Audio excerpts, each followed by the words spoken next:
is a lesson for Chapter 4, Section 4, titled Graphing a Function Rule. And we're just dealing with linear equations today, so let's take a look at the first problem here. And it asks us to graph this function, y equals 2 minus x. What I'm going to do is I'm going to set up a table, and I'm going to start with some x values. Our x values are inputs, and we're going to put those inputs into the function. The function is like the rule. In this case, it's going to be 2 minus x. And then we're going to come up with our outputs of y. And then we're going to end up having an ordered pair, x comma y. So let's take a look at our first one. I'm going to pick these 3 points. Negative 1, 0, and 1 is my 3 inputs. And I'm going to substitute them into the function. So 2 minus negative 1 will make it positive 3. So it's negative 1 comma 3. That's the first ordered pair I'll have. When I plug in 0 for x, I have 2 minus 0, which makes 2, so it's 0 comma 2. And the next one is 2 minus 1, which just makes 1, so 1 comma 1. So I plot these points over 1 space to the left, up 3 spaces. That's a point right there. Over 0, up 2, and over 1, up 1. And I've got those 3 points, and I can draw a line between them. And once I do that, I'll draw some arrows at the end, signifying that the line goes on forever in those 2 directions. Taking a look at the next one, it says y equals 1/2 x. And so I'll do the same sort of thing. I'll set up my function table this way. I've got my inputs, my rule of 1/2 x, and then my outputs end up being y, and then the ordered pair is x comma y. And so for this one, all I have to do is take half of the x values. Now, since I'm taking a fraction, I'm going to use different points this time. I'm going to use negative 2, 0, and 2. That way I don't have to deal with the fraction as an answer. So I plug in negative 2 in for x. So half of negative 2 is negative 1. So that point would be negative 2, negative 1. And then 0 in for x. Well, half of 0 is 0. So I end up with 0 comma 0. And then I have 2. And I have 1/2 times by 2, that leaves me with 1, so that is 2 comma 1. So I plot these points, so over 2 to the left, and then down 1 space, and then over 0 up 0, and over 2 up 1. So I've got those points, I'll draw a line between them, and arrows at the end signifying the line goes on forever in those directions. The next equation is 3x plus 1, so I'm going to plug in some numbers for x, my inputs, put them into the function, which is 3 times the input plus 1. And that'll give me my outputs of y, and then I've got my ordered pair of x comma y. So I'm going to pick the values of negative 1, 0, and 1 again, because I don't have to deal with the fractions, so no need to change or modify my inputs. And I have to take negative 1 and multiply it by 3, and that gives me negative 3, and then add the 1, and I get negative 2. So negative 1 comma negative 2. And then the next value, well, 0 times a number is just going to make 0, so 0 and 1 makes 1. So I've got 0 comma 1. And then 1 in for x makes 3. 3 plus 1 makes 4, so 1 comma 4. So I'm going to take those values and plot them on my coordinate plane. So over 1 to the left, down 2, puts me there. That value again. And then over 0 up 1, and then over 1 up 4 spaces. And I can go ahead and draw the line between those points. And again, arrows at the end symbolize the line goes on forever in those directions. So that's graphing some linear functions. Let's take a look at some other problems we might see. Here it says graph each function rule and tell whether a graph is continuous or discrete. So discrete is used when we just have points only. So basically there are no values between the points. So no values between points. And when we're dealing with continuous, this is when we have a line. So the value between the intervals are possible solutions. So let's see what we have in this case. Here it says the cost C in dollars for a health club membership depends on the number M. This must be an M here, so let me go ahead and put it in there.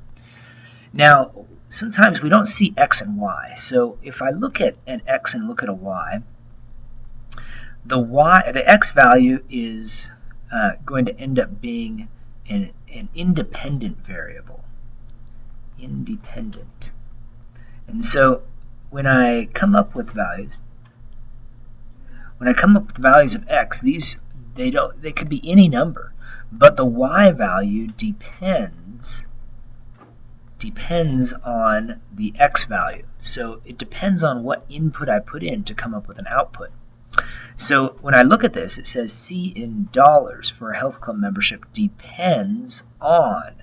So that tells me that C is the y value. And I also know it's the y value because when I look at it, it looks like it's by itself, and all of our equations have been that way so far. So this is my y value, but really truly when we look at the words there, it says since C depends on M, that tells us that C is going to be our y value, which is our output, and our M is going to end up being the x value, which is the input. So then it also tells me that we're dealing with whole months. So whole months means that we have to have discrete data.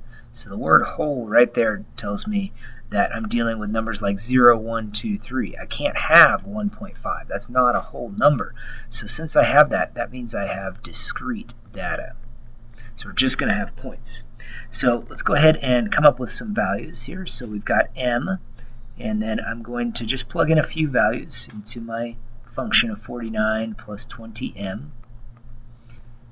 And then I'm going to come up with my C values. And so I'm going to plug in 0, 1, and 2. Those are the numbers I'm going to use. So this one's just going to be 49 plus 0 is going to end up being 49. And when I go ahead and do this, I'll end up with my M, comma C values here. And so that one ends up being 0, comma 49. So for 0 months, we're going to pay $49. Well, it's assuming that we don't end up, let's see, M stands for number of months, so you're going to pay $49 and then $20 each month, it looks like. So the next one, we have 1. Now, typically, if you think about it, if you're not going to spend any money, if you're not paying that month, you're not going to pay the $49. So at 0 months, you're not going to pay $49. So basically, the graph's really going to start at 1. So let's go ahead and knock this one off, since that one doesn't really make any sense. If you're not going to join, you're not going to pay $49 and not have anything there. So it's really in that first month that's going to make a difference here. So let's start with that one. 49 plus 20 times by 1, which is 20. And so that gives me 69. So I have 1, comma 69. So that's the first month we're going to pay that amount. Now for the second month, we're going to end up paying $49 plus 20 times by 2, which makes 40. And so that's going to end up giving me 89. And so I have 2, comma 89. And then the next one here, I'll do one more. I'll do 3. So 3, so I have that $49, and then 3 times 20 is 60. And so when I add those two numbers together, I get 109. So 3, comma 109. So as I said, this is discrete data. Now let's go ahead and start with our, instead of an x, we're going to end up putting M down here. Instead of y, we have our C value here, our cost. And let's go ahead and write that in there, cost in dollars. And this is months. And I'm going to label this a little differently as well. I'm going to call this 1, and this is 2 and 3 and so on. But these numbers are going to vary. I'm going to go up by, looks like if I go up by 25s, I should be good. So I'm going to call this one 50 and 100. Now I'm not going to write every number in there. Sometimes it gets a little too close. It gets just too many numbers and it makes it a little bit too jumbled. So I'm maybe going to take out that 2. As soon as I see that's a 1 and then a 3, I know 2's in between. Same thing with these numbers here. Since I know if this is 50, this would be 25, 75, 100, and so on. So this would be 125, 150, and so on. So once I've got a few numbers, I can see what the order is. I don't need any more. And I'll plot the points. So over 1 up 69. So 69 is lower than 75. And it would be about right in this region right here. And then 2 at 89. So I go over 2 and then up to 89. So this is 75. This is 100. So that's going to be about 87 or so right there. So it's going to be pretty close to halfway, maybe just a touch above. And then the next one, $109. So 109 is going to be about right there. And so these points are going to form a line, but we're not going to draw points through them because that would represent continuous data, and this is not. And so that would represent some of the data there. And here it says the cost C in dollars for bananas depends on. Depends on tells us that W represents the X value and C represents the Y value. So this is called our independent. This is our dependent value, depends on. And this is our independent value over here. And so if I go ahead and set up my chart, it's going to go this way. W, and then I'll plug in some numbers. We'll start with 0 to start with, and then I'll do 0, 1, 2, 3. And our formula is 5/10 or half of W. And so then I end up having our C value right here. So 0 times by a half is 0, so for 0 weight you're going to pay $0. And for 1 pound you're going to pay 50 cents, so 0.5, so 1 comma 0.5. And if I wanted to, I could have ignored those odd numbers and just went with the evens, but went with them this time. So 2, half of 2 is 1, and oops, this should be 1/2 right here, so 0.5. And when I go ahead and plug this one in, I have 0.5 times by the 2, and that's going to give me 1, so 2 comma 1. And for 3, 0.5 times by 3 gives me 1.5, so 3 comma 1.5. So again, I'm going to change these numbers here. This is going to become that Y, and X I'm going to change here. And we're going to make the Y-axis the C-axis and the X-axis the W. So this stands for weight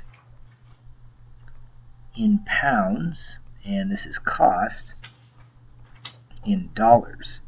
And so I go ahead and go over 0, up 0, and then I go over 1, up a half space, over 2, up 1 space, and over 3, up a half space. Now this is continuous data because we could have maybe 1/4 of a pound or half a pound, and so we could have any number of pounds, and so that's why we can end up having a continuous data with an arrow signifying that the line goes on forever in that direction.